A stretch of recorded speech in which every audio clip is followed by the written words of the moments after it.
Ben ritrovati con l'informazione flash di New Sicilia. Il sistema di riscaldamento della scuola Rodari di Partinico nel Palermitano è stato messo fuori uso da ladri di rame che hanno asportato la tubazione esterna che collegava l'impianto alla rete pubblica del gas.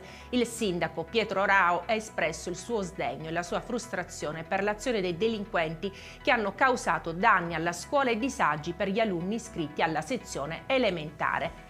I carabinieri della compagnia di Lercara Friddi in provincia di Palermo hanno eseguito un'ordinanza di custodia cautelare in carcere messa dal GIP del Tribunale di Termini Imerese. L'ordinanza riguarda 5 uomini di 30 anni di Palermo accusati di furto in abitazione, ricettazione e porto abusivo di arma. L'indagine ha permesso di contestare ai sospettati oltre 25 furti tra agosto e settembre dell'anno scorso nei comuni di Castronovo di Sicilia, Rocca Palumba, Vicari e Lercara Friddi.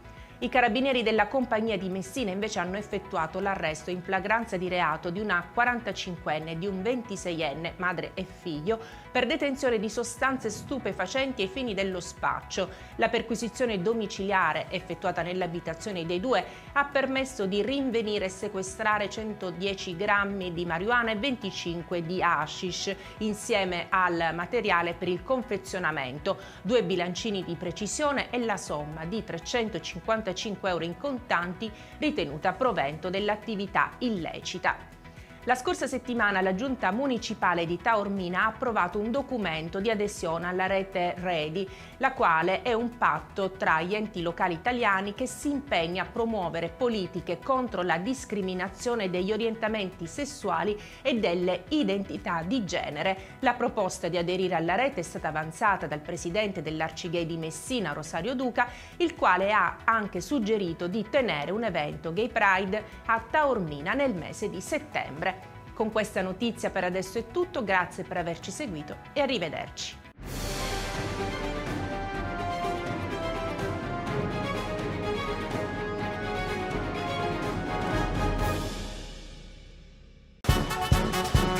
Benvenuti al Carnevale di Acireale.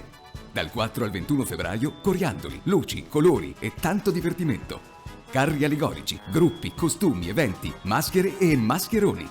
Uno spettacolo unico per un'esperienza ricca di allegria e di belle emozioni. Carnevali di Acireale, la festa più bella di Sicilia.